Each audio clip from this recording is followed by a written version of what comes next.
An arrogant alpha king drags a homeless woman into a luxury salon for a makeover just to prove his power. But when the stylists wash her filthy hair, it transforms into stunning, royal locks that shock the entire salon and expose a secret tied to the king's own bloodline. In one afternoon, the beggar he mocked becomes the only woman powerful enough to challenge his throne and his heart. People in the city still talk about the night the Alpha King walked into a tiny street salon and changed one forgotten life forever. If you had seen him that night, eyes burning red, royal cloak dragging over broken pavement, you would never guess the real reason he was there. Rain slid down the midnight towers of Oralia, turning the streets into silver rivers of light. Neon signs flickered. Car horns echoed in the distance. And through that restless glow walked King Kale of the Midnight Court, the Alpha King everyone feared but almost no one truly knew. His boots made no sound, yet people stepped aside the moment they felt his presence, as if the air itself warned them to move. He wore no crown, only a dark hood and a cloak lined with hidden gold. Still, nothing could hide the way power clung to him. Red light burned softly in his eyes, a reminder of the ancient blood that ruled his body and the curse that ruled his heart. For centuries, people had told stories. Kale, the cold king, the monster on a throne. They never told the part about how he walked these streets alone at night, watching the alleys where children slept, making sure hunters and criminals disappeared before dawn touched them. He told himself it was strategy, nothing more. A safe city obeys better. A protected kingdom is a loyal one. But deep inside, under layers of iron discipline, there was an old, secret pain he could not name without shaking. The pain of losing someone whose face he could no longer fully remember, only a blur of laughter and long, shining hair. A prophecy had followed that loss, whispered by a dying seer. When you find the girl whose crown grows from her own head, your curse will rise or finally break. He had searched courts and castles, rich houses and noble schools, and found nothing. So lately, on certain nights, he walked the poorest streets instead. Hope made a fool of even the coldest king. At the corner of Ember Lane, he stopped. Under the buzzing blue sign of a cheap little salon called Luz de Luna, someone curled against the wall, wrapped in a torn gray blanket. It took Kale a moment to realize it was a young woman. Her hair fell in tangled ropes around her shoulders, matted with dust and street smoke, half hidden under a hood. Beside her, two stray dogs slept with their noses tucked against her knees, as if they trusted her more than the world. She was humming softly, almost too quiet to hear, tracing circles on the foggy glass of the shop window. Inside, lights were off, mirrors dark, chairs upside down like sleeping animals. The city had closed its doors to her hours ago. Still, she stared at her own faint reflection, as if trying to remember a face that belonged somewhere else. Kale felt it then, a small, strange pull in his chest. Not from her torn clothes or the way the cold shook her shoulders, but from something he could not yet see. A spark of recognition without memory. His hand moved to the sign on the salon door, reading the chipped gold letters, buying himself one extra breath before he stepped closer. The woman noticed his shadow first. Her song broke. She tightened her grip on the blanket, eyes wide. On this street, men who walked at midnight usually meant danger. I'm not begging, she said quickly, voice rough from the cold. I'm just sitting, I'll move if you want. The Alpha King hated how often he heard those words in his own city. Before he could answer, laughter spilled from the mouth of the alley. 3 young men in expensive jackets came stumbling out, the sour smell of cheap liquor floating around them. Sons of nobles, Kale guessed, playing at being wild in places their parents only mentioned in warnings. Look at this, one of them snickered, nudging the others toward the girl. A little street mouse. Hey, mouse, sell us your blanket, I'm cold.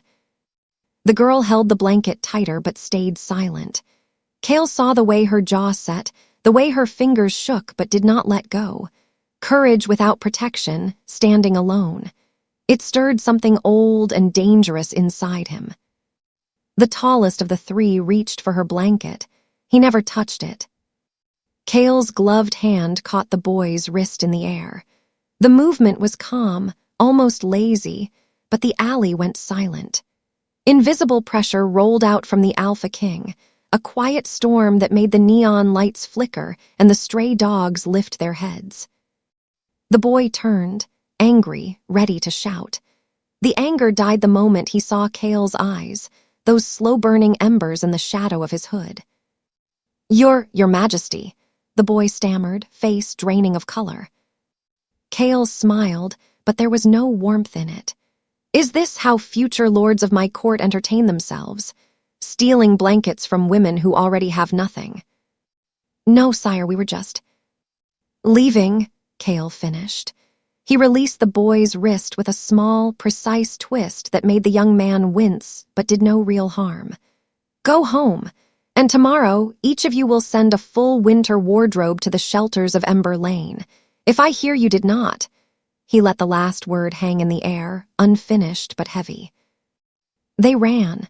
Their footsteps splashed through puddles, echoing down the street until they disappeared. Silence settled. The girls stared at Kale, confusion and fear fighting in her eyes. No one expected mercy from a man whose gaze glowed like that. "I didn't ask you to help," she said finally, voice quiet but steady. "I noticed," he replied, and to his surprise there was a trace of respect in his own tone. "What is your name?" She hesitated, as if trying on the sound before she said it. "Mara." "Mara," simple, sharp, like a stone skipping over water. Kale looked at her tangled hair again, at the way a single strand escaped the hood and caught the faint streetlight. Under the dirt, he thought he saw something impossible, a hidden shimmer, like gold threads buried under ash. The old prophecy whispered through his memory, the girl whose crown grows from her own head. An idea formed, sudden and reckless. It felt both foolish and terribly right. Behind Mara, the dark salon waited, all mirrors and quiet metal tools. Kale raised his hand and knocked once on the glass. Lights flicked on inside almost at once. The owner, Senora Luz, peeked out from the back room, eyes going wide when she recognized him. She rushed to unlock the door, hands trembling so hard she almost dropped the keys. "Why, Your Majesty? We were closed, I didn't know." "You are open now," Kale said softly, "for one client." Senora Luz followed his gaze to Mara and froze. The girl saw it, the quick flash of judgment, and started to rise. "No, it's fine," Mara muttered. "I'm not your kind of customer, I'll go." Kale spoke before she could step away. "Stay." The word came out sharper than he meant. He softened his tone. "Mara, I'm ordering a full makeover for you. Hair, clothes, whatever is needed. Tonight." Her head snapped toward him. For a moment, there was only shock on her face. Then suspicion burned through it, hot and bitter. "A joke?" she asked. "Some royal game, dress up the street rat and laugh when she thinks she belongs." The question hit him harder than he expected. Was that what people truly believed of him? Had he been so distant, so cold, that kindness now looked like a trick? He let out a slow breath. "No game," he said. "No laughter, you may walk away if you wish, I will not stop you." His eyes met hers, steady and unblinking. "But if you step inside, no one in this room will treat you as less than any queen I have ever crowned. That is my command." The salon owner swallowed, nodding quickly. "Of course, Your Majesty, I swear it." Mara looked from him to the open doorway, to the warm yellow light spilling onto the wet street and back again. Her blanket was soaked through. Her fingers were turning blue from the cold. Pride and hunger warred silently in her eyes. "Why me?" she whispered. "Because your hair glows beneath the dirt," he thought. "Because my heart is stupid enough to hope again. Because something in you feels like home." Out loud, he only said, "Because I am tired of watching my people freeze outside closed doors." The answer was simple, but something in it touched her. Mara's shoulders loosened a little. She hesitated one last heartbeat, then nodded and stepped across the threshold, the stray dogs trotting after her until Senora Luz gently coaxed them back outside with a smile and a promise of food. Warmth wrapped around Mara the moment she entered. The air smelled of vanilla shampoo, citrus sprays, and faint burned hair from the last client hours ago. Mirrors lined the walls, reflecting her ragged image again and again, until it felt like the whole room was made of broken versions of her. Cale stayed near the door, leaning against the frame, his cloak trailing behind him like a dark river. He watched as one of the young stylists, Anna, approached Mara with careful kindness, draping a black cape around her shoulders. Mara flinched at the first touch, then slowly relaxed. "Don't worry," Anna said softly. "We've seen everything. You're safe here." Mara gave a small, embarrassed laugh. "You haven't seen this," she murmured, lifting her tangled hair. "It might break your comb." "We have strong combs," Anna replied with a grin. They led Mara to the main chair, the one under the brightest ring of light. As she sat, her eyes met her own reflection. Dirt, bruised shadows under her eyes, lips cracked from wind. For a second, shame rose like a wave. Cale saw it. His voice reached across the room, quiet but firm. "Do not look at her with disgust," he said. Mara frowned, confused. "I'm looking at myself." "You," he answered, "are the last person who has earned the right to hate you." The room went still. Mara blinked, a fragile wetness gathering at the corners of her eyes, then looked away quickly. No one spoke for a while. Only the gentle rush of water filled the silence as Anna guided Mara's head back into the sink. Warm water flowed through Mara's hair, turning from clear to cloudy brown as layers of city dust loosened and swirled down the drain. Shampoo foamed, filling the air with the smell of coconut and fresh rain. Mara closed her eyes, breathing in slowly, as if the simple act of being cared for hurt and healed at the same time. Cale watched every movement with a focus that surprised even him. With each rinse, more of the hidden color beneath the grime appeared. At first, it was only a faint bronze shine. Then, as Anna's fingers worked deeper, something bright flashed under the lights. Senora Luz leaned closer, eyes narrowing. "Anna, do you see that?" "See what?" Anna whispered, still massaging. Mara opened her eyes nervously. "Is something wrong?" No one answered her. The room had gone strangely quiet, as if the walls were holding their breath. Cale straightened from the door, his heart beating in a way it had not done in 100 years. Anna rinsed the last of the foam away and slowly lifted Mara's head from the sink. Water dripped down, catching the light as it fell. She reached for a towel, hands suddenly unsteady, and gently wrapped it around Mara's hair, squeezing out the excess. "Go on," Senora Luz urged in a hushed voice. "Take it off." Anna swallowed and peeled the towel back. Mara's hair spilled over her shoulders like a river of molten bronze and deep sunset gold, clean and shining with a natural, impossible glow. Each strand caught the salon lights and threw them back, not just bright, but almost shimmering from within, as if tiny threads of starlight were woven through it. At the roots, faint patterns of lighter color formed a delicate, natural circlet around her head, the exact shape of an old royal crown that only Cale and his oldest advisors still remembered. Anna gasped, dropping her comb. Senora Luz pressed a hand to her mouth. The other stylists, who had drifted closer, stared in stunned silence. Mara saw their faces in the mirror and shrank into the chair, panic rising. "What? What is it? Is it that bad?" No one answered. All eyes had turned to the Alpha King. Cale stepped forward, every movement slow, like a man walking inside a dream he was afraid to wake from. The curse mark on his wrist burned under his glove, responding to something in the air around her. He stopped just behind her chair, looking at her reflection, the glowing hair, the fragile confusion in her eyes, the natural crown of color framing her face.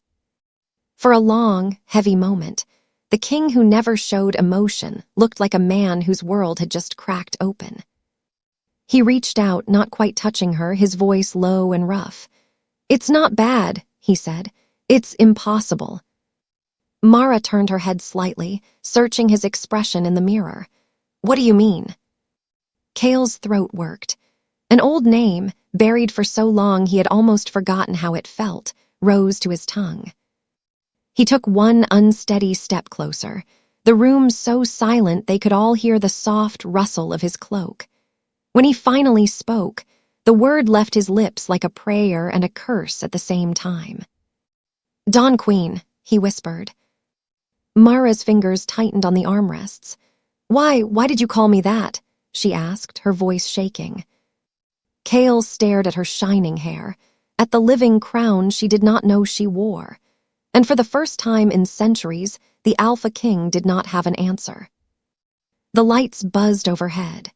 The mirror reflected a king and a homeless woman, frozen at the edge of a truth that could break or save them both, and the whole salon waited, breathless, for what he would say next. The name he was never meant to speak. For a long moment, no one moved, as if even the mirrors were afraid to breathe. The word Cale had spoken hung in the air between them, Dawn Queen, strange and heavy, like an echo from another century that had somehow found its way into this little street salon. Mara swallowed, eyes locked on his reflection. "Why did you call me that?" she asked again, softer this time, as if she was almost afraid of the answer. Cale's hand dropped to his side. He realized his fingers were shaking and curled them into a fist beneath his glove. A king was not supposed to tremble in front of his people, not even for ghosts. "It is an old title," he said carefully, "from a story my court prefers to forget." Senora Luz, who had grown up on those stories, stared at Mara's hair with open awe. "The Queen of Light beside the King of Night," she whispered under her breath. "I thought that was only a legend." Mara's eyebrows pulled together. "A legend?" She gave a short, nervous laugh. "I'm not a legend. I sleep with dogs and stolen newspapers. I haven't even seen my own face in a real mirror in months." "Legends rarely start in palaces," Cale replied. "Most of them start on the ground."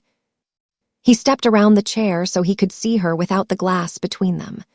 Up close, the glow of her hair was even more unreal, especially compared to the tired lines on her face, the small scar on her chin, the fading bruise near her temple. She looked like a painting that someone had half finished and then abandoned in the rain. "How long have you lived on the streets?" he asked, his voice gentler now.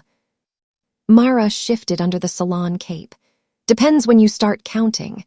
Since I ran away from the last shelter, since the fire before that, since the first time someone told me I was bad luck and locked me in a closet so the neighbors wouldn't see my hair." Her fingers brushed one shining strand as if it belonged to someone else. "I don't remember a time when I had a real home. Not a clear one, anyway." A small, sharp ache pressed under Cale's ribs. "What do you remember?" he asked. Her gaze drifted away from him, unfocused. "Flashes," she said slowly. "Water, maybe a lake, a woman's voice singing in another language, and in hands cutting my hair short over a sink while someone cried behind a door." She blinked hard and forced a crooked smile. "After that, it was easier to keep it hidden. Scarves, hoods, dirty blankets. People see a street girl with messy hair and they move on. Nobody looks long enough to see anything else." She said it like a joke, but Cale heard the quiet humiliation underneath. Anna cleared her throat softly. "Your Majesty, if we don't dry and treat it soon, the weight might hurt her scalp." He nodded, pulling his eyes away. "Do what you must." The stylists moved around Mara with new care, as if they were touching something holy or dangerous. A hairdryer hummed to life, warm air lifting the glowing strands, filling the room with the smell of honeyed oils and citrus spray. Brushes slid through her hair smoothly now, each stroke revealing more shine, more impossible light. Cale stayed close, but not too close. He could feel the old curse waking under his skin, reacting to her presence. It had lived in his blood since the night he'd taken the dark crown, a constant shadow pressing against his heart, keeping it from beating too fast, too warm, too human. It was the reason his eyes burned red, the reason sunlight stung his skin, the reason every feeling in his chest had felt slow and heavy for so long. The seer's last words pressed against his memory. When you find the girl whose crown grows from her own head, your curse will rise or finally break. Rise or break. If Mara was that girl, she could save him or destroy him. Kale, her voice pulled him back. Almost no one used his name outside the palace. He realized he had never actually told it to her. She must have picked it up from the way the nobles in the alley had gasped. Yes, he answered, trying not to sound as tired as he suddenly felt. She studied him, eyes tracing the faint glow in his irises, the tension in his jaw. What about you? She asked. Why does a king walk alone in the poorest part of his city at midnight and drag homeless women into salons? A shadow of a smile moved across his mouth. I needed a haircut, he said dryly. Anna snorted. With respect, Your Majesty, you clearly don't. The small burst of laughter that followed felt fragile but real. Even Mara smiled, though it faded fast. Honestly, she pressed. Kale let his gaze travel over the salon, the flickering lights, the mismatched chairs, the posters curling at the corners. Outside, he could still hear the distant growl of the city, sirens, engines, wind through narrow streets. When I was young, he said slowly, before the crown, I slept in places colder than this. My father believed in hard lessons. He thought a future king should understand hunger, fear, the weight of being forgotten. His fingers brushed the edge of a nearby mirror. He was right, but he was also cruel. Sometimes he forgot to bring me back. Mara's face softened. So you do this to punish the city for what happened to you? No, he answered. To make sure no one else learns the lesson the way I did. Her eyes held his for a long time. Something like respect flickered there, tangled with suspicion and a thin, stubborn pride. Before he could say more, the salon door burst open so hard the little bell above it clanged wildly. Wind rushed in, shoving a spray of cold rain across the tile floor. Every stylist jumped. Mara's hands grabbed the armrests again. 3 figures in dark, fitted uniforms stepped inside, their armor outlined with faint crimson sigils. At their center walked a woman in a long black coat, her hair braided tightly back, a silver crest shining at her throat. Her gaze swept the salon once and landed on Kale. Your Majesty, she said, bowing with sharp precision. You slipped your guards again. Kale exhaled. Commandant Rhea, I told you I can walk my own city. And I told you, she shot back, that the cursed sigils around the palace flared the moment you entered this street. The council felt it. They sent me to find the source. Her eyes shifted to Mara and stopped. The change in Rhea's face was almost frightening. She was a warrior, trained to stay calm while facing armies, yet her pupils widened, her jaw slackened just a fraction. Her hand moved unconsciously to the crest at her throat. By the old stars, she whispered. It's true. Mara shrank under the salon cape. What's true? She demanded. Why is everyone looking at me like I'm about to explode? Rhea turned back to Kale, voice low and urgent. You know what this means. If the council realizes you've found. I haven't found anything yet, he cut in. I've found a woman with remarkable hair who needed help. Rhea's eyes flashed. And the mark on your wrist burning through 3 layers of warded silk is a coincidence. Mara stared at him. Your wrist is burning.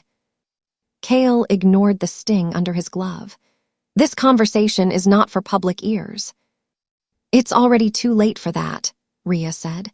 The city alarms lit up the moment her hair was uncovered. The old wards recognized her before any of us did. The council is already awake and moving. The air in the salon seemed to thicken. Outside, sirens wailed somewhere closer now. Mara's voice trembled. "Kale, what are they going to do?"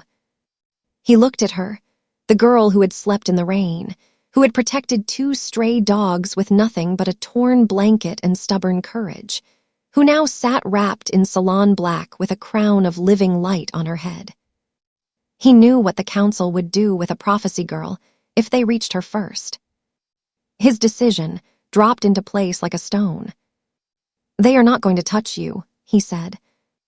Ria's jaw tightened. "Sire, you can't just claim her. There are laws, rituals, tests." "I am the law," Kale replied quietly. "And tonight, the law says she leaves this place under my protection." The commandant stared at him, caught between obedience and dread. Outside, the sirens grew louder, flashing red and gold against the rain-slick glass. Mara gripped the edges of the cape so hard her knuckles turned white. "Under your protection, how?" she asked. "Where are you taking me?" Kale's red eyes met hers, and for the first time he let her see the fear behind his calm. "To the only place the council cannot reach you without going through me," he said. "The Midnight Palace." Mara's breath hitched, the stylists gasped. Even Ria looked shaken. As the sirens screeched to a stop outside the salon and shadows gathered against the glass, Mara realized that the warm chair, the humming dryers, the gentle hands in her hair had only been a quiet, fragile pause. Whatever her life had been until tonight, it was already ending. And the next one, queen, weapon, or something in between, was about to begin. The crown she never asked for. The street outside the tiny salon exploded with color. Red and gold lights strobed against the rain, painting the walls with shifting ghosts. Through the windows, Mara saw the sharp silhouettes of royal enforcers forming a line, their cloaks whipping in the wind. The city, which had ignored her for years, had finally noticed her existence, and it was arriving in full armor. Inside, the salon felt suddenly too small. Hairdryers sat abandoned mid-blow, their cords snaking across the floor. Bottles of mousse and spray glinted under the bright lights like tiny glass soldiers. Every mirror reflected the same impossible scene, a homeless girl in a stylist's chair, glowing like sunrise, and a king of shadows standing at her side. Mara's throat tightened. "You brought an army," she whispered. "They followed the magic, not me," Kale said, though the words were little comfort. "Ria, seal the doors. For now, no one comes in unless I say." Ria flicked her fingers in a short, practiced motion. Crimson sigils flared across the glass and the frame, forming a thin, shimmering veil. The sirens outside dropped in pitch, muffled, as if someone had pressed a hand over the city's mouth. Senora Luz looked from the glowing door to Mara and back again. "Your Majesty," she said carefully, "I don't mean to interfere, but my shop was not built for royal battles." "No one is fighting here," Kale said. "Not tonight." Mara shifted uneasily. "You say that like you're used to giving orders nobody wants to follow." He almost smiled. "I am." Anna, still standing behind Mara with a round brush in her hand, raised an eyebrow. "Do we keep styling, sire?" "Yes," Kale answered at once. "If she is leaving under my protection, she leaves as she deserves. Finished." He looked at Mara. "If you agree."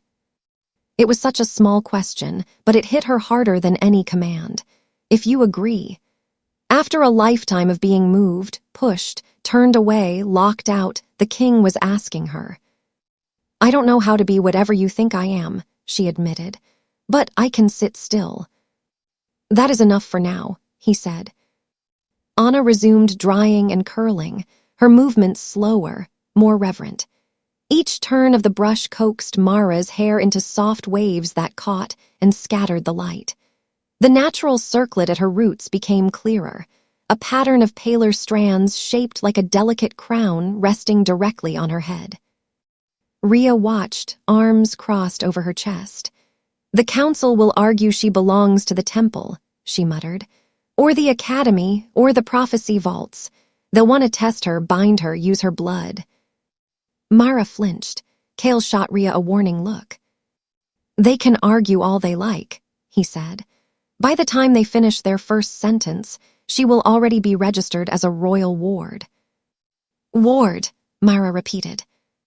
A guest, Kale clarified. Under my direct shield.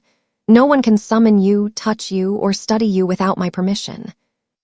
Study me, she echoed, then shook her head as if trying to clear it. Why does any of this matter so much? It's just hair. Pretty, weird hair, okay, but hair. Rhea exhaled slowly. Centuries ago, she said, when our people first bound themselves to night and shadow, the seers warned us. They said the darkness would always need a balance, or it would eat us from the inside. So the first Alpha King was crowned beside a queen whose power came from the opposite force: dawn, light, renewal. The Dawn Queen, Myra murmured. Kale nodded. She wasn't just a wife or a symbol. She could walk in full sunlight without harm and share that protection. She softened the curse, made sure it did not twist us too far. Together, they ruled both sides of the day. His mouth tightened. Until the last Dawn Queen died. Since then, the curse has grown heavier with each generation. My father wore it like armor. I just wear it. And they think I'm another one, Mara asked, disbelief and fear braided together. They don't think, Rhea said. The wards know. Those old magics don't guess. They recognized you the moment your hair was revealed. Myra let out a shaky laugh that had no real humor in it. So I went from invisible trash to living prophecy in one shower. Anna squeezed her shoulder gently. You were never trash, she said. People just have dirty eyes. The simple kindness cracked something inside Mara. For a heartbeat, she looked like she might cry, but she blinked the tears back stubbornly. Kale watched her with an ache he could not easily name. Pity felt wrong. Mara was too sharp for that. What he felt was closer to anger, at a world that could let someone like her freeze on its steps, then try to claim her as property the moment she became useful. You don't owe that prophecy anything, he told her quietly. Or me. If after tonight you want a simple life with a warm bed and no crowns, I will arrange it. Under a new name, far from here. No one will bother you. Mara stared at him. You just let me go, after all this. His jaw clenched. It cost him something to say it. Yes. Rhea's head snapped toward him. Sire, you can't. I can, he interrupted. I will not replace one cage with another. Mara searched his face as if trying to see what kind of king hides mercy behind red eyes and iron words. Why? She whispered. Why do you care? Because once, he said slowly, someone I loved needed help, and I was not strong enough to save her. I have had a long time to hate myself for that. I will not repeat it if I can help it. The salon went quiet again. Even Rhea looked away, giving them that small, private space. Anna stepped back, her work finished. All done, she said softly. Ready. Mara turned toward the biggest mirror. For the first time, she really saw herself. Her hair fell in cascading waves, rich as melted copper, threaded with soft gold that seemed to glow on its own. The natural crown at the top shone brighter near her temples, a perfect circle of light. The bruises and tired lines were still there, but they looked different now, like marks of a battle survived rather than shame. Her eyes, clear hazel, flecked with green, seemed bigger, braver. I don't recognize this girl, Mara whispered. She's been there the whole time, Anna said. You just finally got the chance to meet her. Kale stepped behind Mara so they both faced the mirror. Their images stood together. Night and dawn, shadow cloak and shining hair, the monster king and the girl nobody had wanted. Without looking away from her reflection, he spoke. Rhea, the travel crown. The commandant hesitated only a second before pulling a small velvet case from inside her coat. She opened it, revealing a lighter, simpler circlet than the one Kale wore at ceremonies. Gold, set with rubies and dark stones that caught the light like frozen embers. Mara's eyes widened. Oh no, absolutely not, I am not wearing that. It is not a coronation crown, Kale said. It's a shield. Anyone who sees you in it will hesitate before treating you as prey. Tonight, hesitation is our best friend. He held out his hands. Rhea placed the crown in his palms with visible reluctance, as if passing him a live flame. Mara, he said, turning to her fully now, may I? The room held its breath again. Part of her wanted to scream no, to run back to the door before the sigils faded and disappear into the rain. Another part, the one that remembered a woman singing in another language and hands cutting her hair over a sink, felt something else, a slow, steady warmth unfurling in her chest. Not certainty, but possibility. Fine, she whispered, but if this thing bites, I'm throwing it at your head. Against his will, Kale's mouth curved. Deal. He lifted the circlet and lowered it carefully onto her glowing hair, fitting it just above the natural crown of lighter strands. The gold settled as if it had been waiting for that exact spot. For a heartbeat, nothing happened. Then the rubies flared like captured sunrise, drinking in the light from her hair and sending it back tenfold. Every mirror blazed. The little salon became, for one impossible second, a hall of dawn. Even Rhea, hardened by years of war and palace politics, took a step back, hand over her heart. Mara stared at herself, stunned. I look like someone who could tell the sun when to rise, Anna whispered. Kale's curse surged under his skin, hot and wild, but it did not hurt. For the first time in his life, the pressure in his chest eased instead of tightening. His heart beat once, strong and clear, then again. He almost staggered. Your Majesty, Rhea said sharply, are you? I'm fine, he said, though he was not sure that word meant anything anymore. He straightened. We leave, now, before the council decides to override my wards. Senora Luz stepped forward, wiping at her eyes. Take her safely, please, she said. You bring her back to show us she's okay, yes. Mara looked at the woman, at Anna, at the little salon that had somehow become the stage for the worst and best night of her life. Thank you, she said, voice rough, for seeing me before the magic did. Anna hugged her quickly. Remember, she said into Mara's ear, whether you're in a palace or under a bridge, that hair is yours. So is your heart. They can't own either unless you let them. Mara swallowed hard and nodded. Kale opened the salon door. The sigils dissolved with a soft crackle. Sound slammed back in. Sirens, engines, shouted orders. A ring of enforcers stood in formation, weapons sheathed but ready, eyes snapping to attention at the sight of their king. And then they saw the girl beside him. Gasps rippled through the ranks. Some dropped to one knee automatically, old stories rising faster than training. Others clutched their charms. The rain itself seemed to hesitate as it fell around her, drops catching rainbow sparks when they passed near her glowing hair. Stand down, Kale ordered. She is under my protection. Any hand raised against her is raised against your king.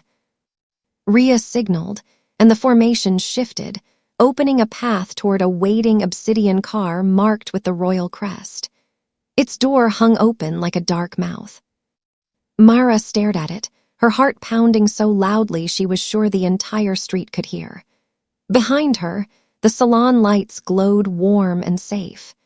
Ahead, the royal vehicle waited, leading to a palace full of strangers who believed her life belonged to their prophecies. She took one step forward, the crown on her head humming softly, as if aware of every decision she made.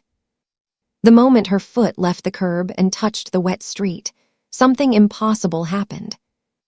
A thin line of pale light appeared beneath her boot, racing outward in a circle. It spread across the puddles, turning the dirty water clear and still. For just a breath, the clouds overhead thinned and a shaft of early dawn, far too early for this hour, broke through, washing over them in soft gold. Kale felt it on his exposed hand. Sunlight, real, warm, living light, touching his skin without burning, without pain. Instead of the usual vicious sting, there was only a strange heat, like fingers pressing against his palm. His breath caught. Ria's eyes flew to him, wide with shock.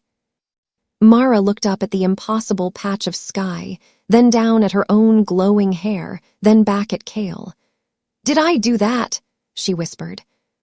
He stared at his unharmed hand, at the thin circle of dawn around her feet, at the guards blinking in disbelief, as their breath fogged in the suddenly soft air. The curse in his blood roared, not in anger this time, but in something dangerously close to hope.